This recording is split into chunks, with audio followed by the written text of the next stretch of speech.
For the next 3 days, we are hiking an alternative route to the Inca Trail, the more challenging Salcante Trail to get up to Machu Picchu. So this 3-day hike is designed for anybody who wants to hike to Machu Picchu, but is a little bit shorter on time. The challenge is to hike 49 kilometers through snow-capped mountains, thick jungle terrain, cloud forests. You're gonna see everything on this trip, culminating in the final ascent to Machu Picchu on the 3rd day. Let's see how it goes. Vamos.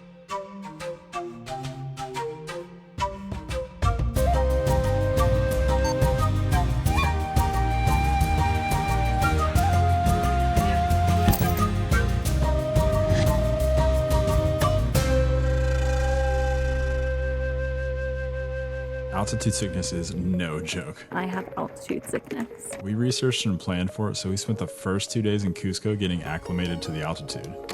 During those first 2 days, we found several fun things to occupy the time, including seeing some beautiful churches, delicious bakeries, markets with fun alpaca sweaters, and even found some local musical instruments. After sightseeing and getting acclimated, it was officially time to start the hiking challenge. Day 1 would start bright and early at 2 a.m.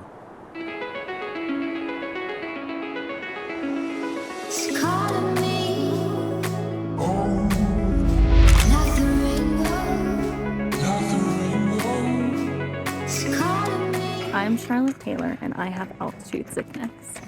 And we know this because I threw up 5 times this morning. Haven't even made it very far and already sucking wind. So this is gonna be a true challenge.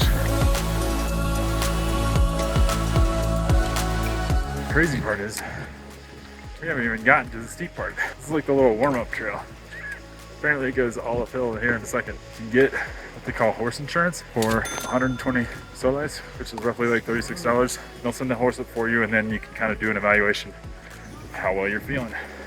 Then you can go up the steep part on a horse if you want to. That first hike was no joke, so we're actually gonna take the horses that we got insurance for, so it goes up beside that big hill. We rode the horses for about 4 miles to the top and then continued the hike on foot. I'm a little guilty about riding the horses. We just barely made it to our lunch stop for the day when the sky opened up and started dumping rain, which turned into hail.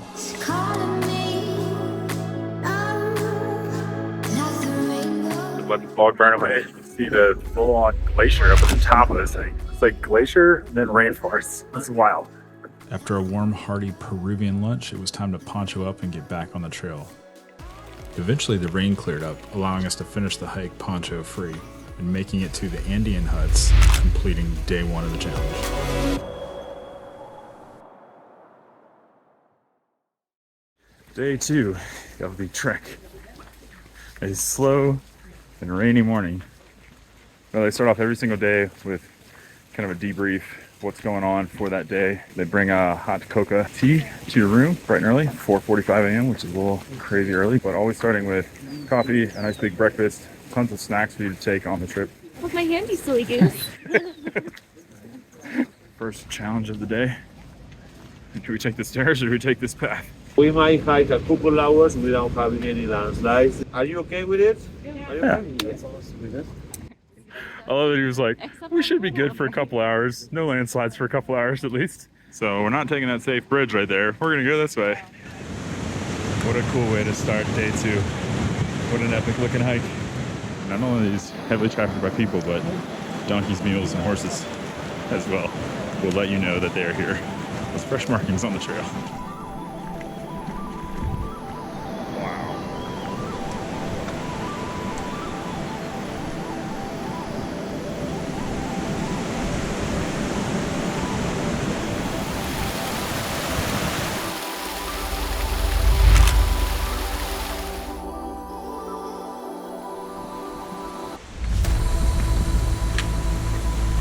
It looks like there's landslide or something.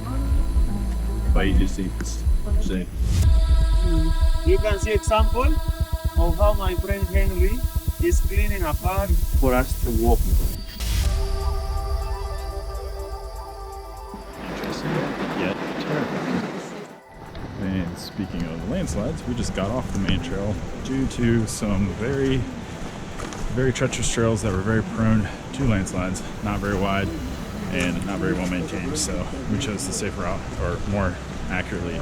Sergio, our guide, chose the safe route, basically going alongside of the riverbed, getting it kind of up close and personal where we were way up higher earlier. Now we're down in it.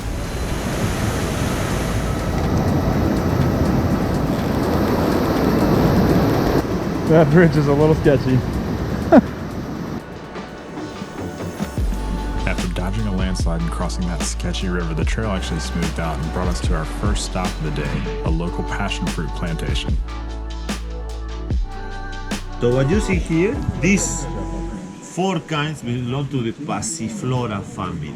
We're gonna try this one. We call it tumbo. Look at the seeds. We're gonna share, yes. What do you think? Do you like it? Yeah, it's very good. Just to change the flavor, we're gonna do bananas. Banana.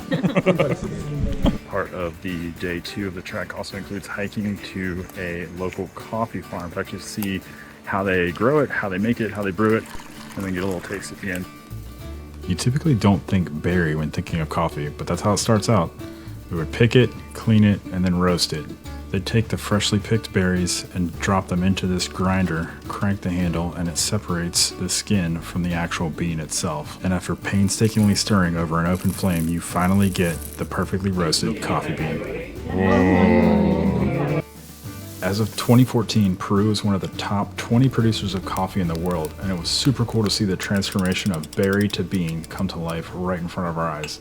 That was just the pick-me-up that we needed to continue on to Aguas Calientes. We hopped into our private transport that would actually drive us to a Hidroelectricia train station, where you could either take the train or hike alongside the tracks. From this point on, it's about 11 kilometers, a couple hours. The train ride, though, itself is at least $30 US per person. I think it was $70 for 2. Obviously, that'd make it 35. But you do a hike right along the train track itself. So, looking forward to that after having a little bit of a break. Car ride here, but back to hiking.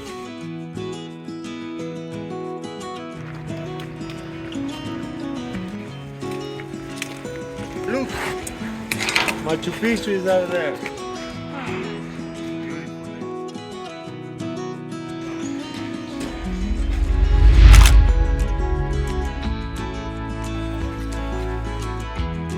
Hola.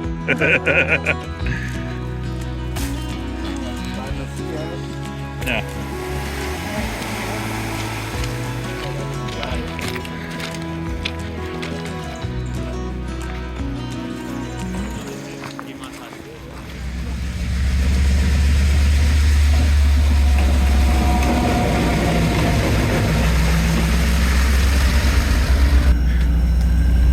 Oh wow, those look nice.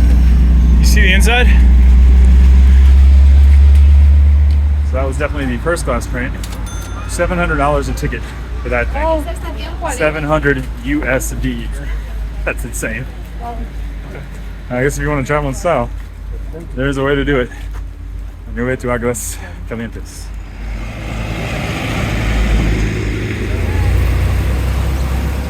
So you can take the bus. But what fun is that when you're on the hiking challenge, right? The bus back into town is actually not included in the ticket price, so it's the only downside to that. Everything else has been included, but the bus leaving Machu Picchu, coming back into Aguas Calientes is not included. So something to think about. If you're feeling adventurous, go for the hike. If you're feeling a little spent, definitely take the bus. We might be taking the bus ourselves. So far, the second day of this 3-day hike has been phenomenal. Like, the trail is absolutely gorgeous. And the amount of variation of the things that you do, from hiking to going to the coffee farm where they actually make and grow and produce all the coffee and create all the beans and refine them there. That first day is all uphill, very, very steep going up, and a lot of descent. The first day is no joke. You're getting up to 14,000 feet. Day 2 or day 3 if you're on the 4-day trip. Very relaxing.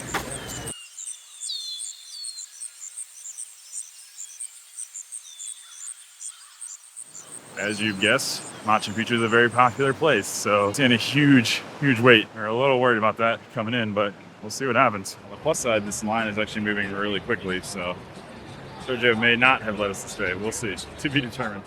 The final day begins bright and early with queuing up for the bus in Aguas Calientes. Ultimately, you're going to take a short 30-minute ride to the entrance of Machu Picchu. The bus tickets are timed entry and the queues can get a little crazy, but the bus is definitely the way to go. The views on the way up there are insane. Once you arrive and queue into the site, all the exhaustion from the 2 days of solid hiking just hits a wall and disappears. Your guide is going to take you on a 2-hour tour of the entire Machu Picchu location, revealing the history and mysteries of this Incan masterpiece. What you are walking is the very last part of the famous Inca Trail. Now it's less busy. Vamos, yes, find a picture.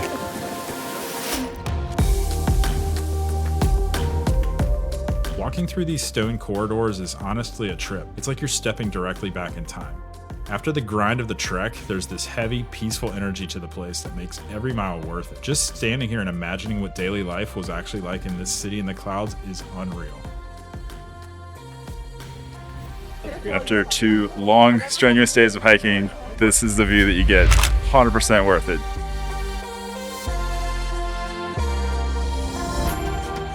Vloggers for life. Smash like and subscribe.